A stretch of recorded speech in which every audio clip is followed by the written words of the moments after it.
дуруд бинандаи азиз, барномаи навбатӣ дар меҳмонии рӯзномаи Хатлон аст аз ютуб канали рӯзномаи Хатлон. Инак меҳмони навбатии барномаи мо ҳастанд иштирокчии даври ниҳоии озмуни ҷумҳуриявии фуруғи субҳи доноии китоб аст, ҳамчунин донишҷӯи курси сеюми факултети филологияи Донишгоҳи давлатии Бохтар ба номи Носири Хусрав Ҷумъахон Сафаров. Сараввал шуморо ба барнома хайрамақдам мегӯем. ташаккури зиёд бобати даъвататон. пеш аз ҳама мо мехостем таассуроти худро оид ба озмун, яъне аз озмун чӣ бардошт кардед, фаҳмида бошем. дар баробари иштирок дар озмун тавонистам бештар бо чеҳраҳои шинохтаи ҷумҳурӣ, алалхусус шоирону нависандагон ошно гардам. новобаста ба ин дӯстони китобхон китобдӯстро ба худ пайдо намудам. аз баргузории озмуни ҷумҳуриявии фуруғи субҳи доноии китоб аст чунон таъссуроте ки ман бардоштам, новобаста аз он ки муомила ва тарзи муоширатро дар байни ҷомеа тавонам дидан ва онро пайхаст кардан, боз гуфта метавонам ки ман дар тамоми соҳа ё дар тамоми соҳаи илму маориф метавонам як ҷойгоҳи худро касб карда бошам. новобаста ба ҳамаи ин ман дар озмуни фуруғи субҳи доноӣ иштирок кардаму ва ҳарчанд ки сазовори ҷои сеюм гаштам, аммо хуб медонам ки ман як ҷавоне ҳастам ки то дар оянда барои ба даст овардани мақсади худ кӯшишҳо ба харҷ диҳам ва бештар ба он ақида, ба он фикр созам ки чӣ гуна метавонам ояндаи худро созам. шумо дар номинатсияи хондан ва аз ён намудани адабиёти муосир иштирок намудед, яъне сабаб чӣ шуд ки шумо маҳзан ҳамин номинатсияро интихоб намудед? якум аслан дар ин ҷо сабабиҳо зиёданд барои иштирок кардан дар номинатсияи адабиёти муосир.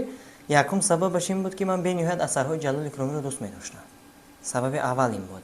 аз сабаби дуюмаш ин буд ки бештар кӯшиш мекардам ғазалҳои адибони муосирро ба тарзи реалӣ ва ба тарзи омехтаву тамсилӣ ба худ гирифта бошам. зеро дар он ҷо ба ҳар як мафҳум ба тарзи худ ва ба тарзи фикр мустаҳкамтар ва чуқуртар ҷойгир шудааст. то ба умқи он сарфам наравӣ, маънӣ ва мазмуни онро дарк карда наметавонӣ. аз сабаби сеюмаш дар ин буд ки бештар дӯст медоштам шеъру ғазалҳоеро ки васфи ватану модар ё васфи сулҳу амонии мамлакат бошад. шумо дар озмуни ҷумҳуриявии фуруғи субҳи доноии китоб аст иштирок намудед ва дар он ҷо ғолибият ба даст овардед. яъне дар ин ҷо назари ҳайати ҳакамон ба иштирокчиён бо кадом дид нигоҳ мекарданд, чӣ гуна баҳо медоданд? аслан шумо шафофияти озмунро дарк кардед? пеш аз оне ки ман ба даври ҷумҳуриявии озмун дар даври ҷумҳуриявӣ иштирок кунам, ҳаяҷон доштам. бениҳоят ҳаяҷонам зиёд буд. вақте ба саҳна баромадам, аллакай дидам чӣ гуна доварон ба ман муомилаи хуб, тарзи гуфторашон ширин ва ниҳоят ором ба ман суҳбат мекунанд.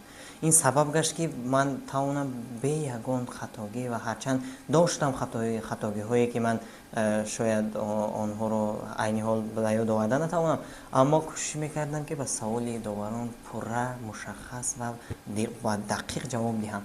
ин як ҷиҳати шаффофии озмун дар он буд ки ман чӣ саоле ки ба ман медоданд дар утоқи дигар онҳоро тамоми кормандони китобхона ва ҳатто тамоми иштирокчиёне ки бо ман рақиб буданд медиданд ва баҳогузорӣ мекарданд. дар озмун чуноне ки мо мушоҳида намудем ё худи шумо низ медонед, онҷо рақибони шумо дар ин номинатсия хеле зиёд буданд ва муносибат ки онҳо бо шумо ва муносибати шумо бо онҳо чӣ гуна буд ва аз ҳамдигар чӣ бардошт кардед, умуман чӣ лаҳзаҳои ҷолиб буд бо рақибони худ ки паси парда бо ҳам будеду шояд намедонам саволу ҷавоб мекардеду ягон чӣ бардошт доштед аз он лаҳзаҳо? вақте ки пеш аз ба саҳнаи озмун баромадан дар паси парда бо рақибонам суҳбат мекардам و بیشتری آنها علل خصوص جوانانی که در دانشگاه ها تحصیل میکردند و با آنها نهایت صحبت گرم داشتیم. حتی ما همون یک نفر در صحنه برآمد کردنش رو با چند نفر با فکر و عقیده خود رو بیان میکرد که او چگونه برآمد کرد یا چگونه به سوال حکمان جواب داد و این سبب میگشت که دوستی ما با آنها به نهایت زیاد گردید و یکی از همان شرط های آزمون فروغ دانایی همین است که معرفی کردن یک مناطق کشور و مناطق دیگر و آنها رو با هم دوست و آشنا گردانیدن و در برابری که ما با همدیگر رقیب بودیم و با نباید با همدیگر صحبت میکردیم، در همین حالت نیز ما کوشش میکردیم به سوال یکدیگر جواب دهیم. چه سوالی که آنها نمیدونن از ما میگرفتن، ما نمیدونستیم از آنها گرفتیم و این سبب گردید با همین مهر و شفقتی که نسبت به آزمون داشتیم و در دور نهایی آزمون سزاوار جای سوم گردیدم. سزاوار جای سوم شدید و مبلغی که برای شما دادن، شما چی نقشه دارید؟ یعنی با اون مبلغ چی کار میکنید؟ سراول در دور نهایی آزمون وقتی که به من اصلا به من خبر ندادن. سوال اصلا نبودم. بگو.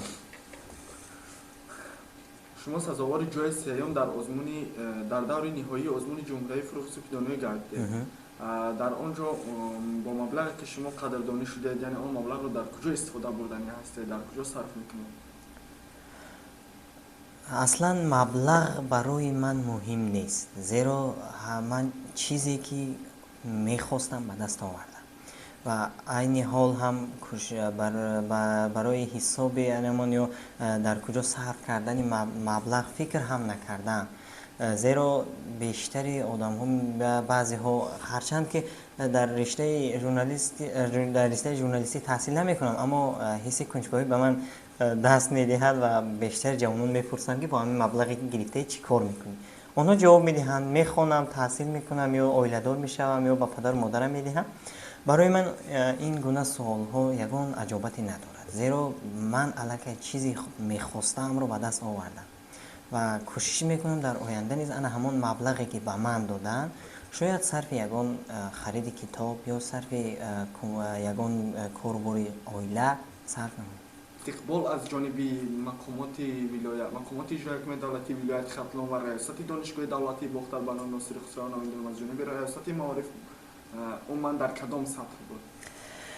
وقتی که ما بعد از جایزه سپاری دور جمهوری به ولایت به شهر باختر برگشتیم، در آنجا ما رو علاقه در نزد نمون صحن حولی دانشگاه دولتی باختر به نام ناصر خسرو تمام آموزگاران و تمام دانشجویانی که با ما آشنا بودند و با ما کمی هم باشد یاری خود را رسانیده بودند ما را استقبال گرفتند و پیش از همه در نزد ما قرائت شعرها برگزار گردید.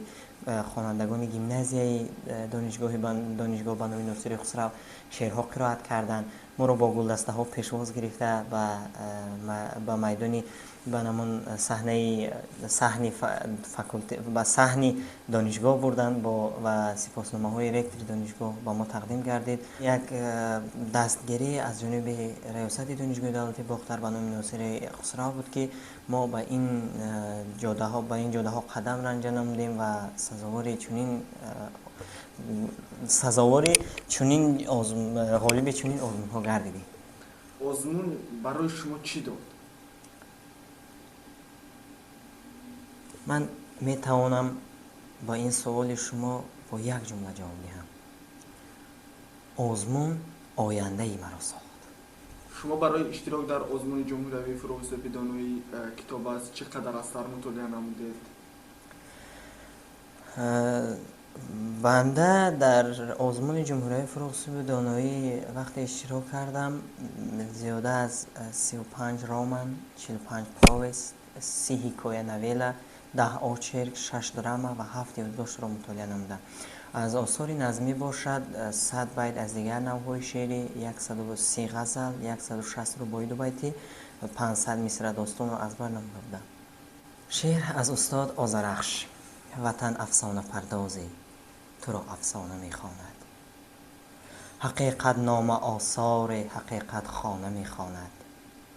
یکی در کوهساری شادمانت قصر می بیند، یکی کاشانه غم در بغل کاشانه می خواند. تو را در سرنوشت خویش می بالند و می نالند، یکی آباد می سازد، یکی ویرانه می خواند. یکی را در غریبی یک کف خاک تو چون داروست، یکی در دامنت هنگامه بیگانه می خواند. تو را مرد ره منزل به منزل می کند دنیا، هوس پیمانه یک گردش پیمانه می خواند. حبیب می سراید شاه بیت شاهراهت را، خبیث تنگ چشم حسرت گرگانه می خواند. محل باز ز کوری این نظر صد پاره ات خواهد، جهان ساز ز هستی گوهر یک دانه می خواند. تو اما با همه یک مادر هستی، یک وطن هستی، که هرچی آید از فرزندها شکرانه می خواند. ما در فرجام برنامه قرار داریم، در آخر چی گفتنی ها دارید؟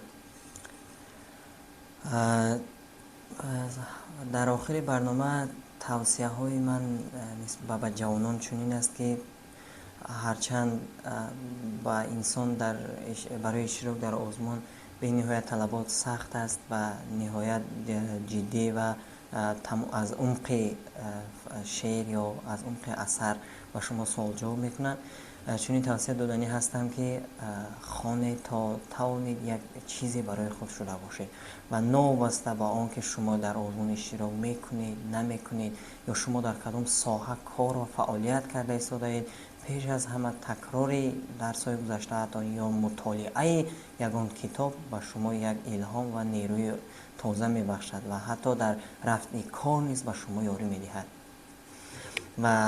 و بعداً مینه‌داری خویش را به شما و به کل کارمندان روزنامه خطلان میرسانم که مرا به برنامه خود دعوت نمودید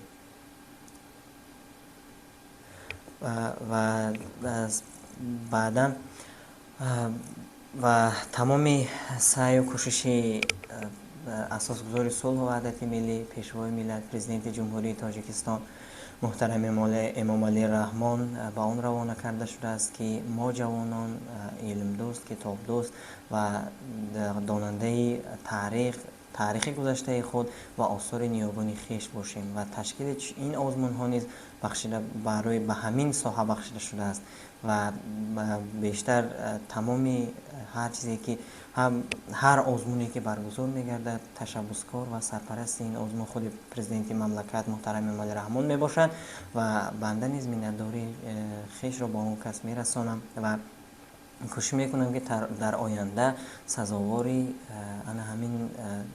سزاوار جوان کامل حقوق جمهوری تاجیکستان باشم.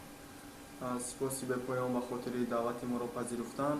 یادآور می‌شویم مهمان برنامه ما بودند غالب دور نهایی آزمون جمهوری فروغ صبحی دانایی کتاب است، دانشجوی کورس سوم اختصاصی زبان و ادبیات دانشگاه دولتی باختر بانو ناصر خسرو شماخان سفر. خیر تا برنامه‌های آینده.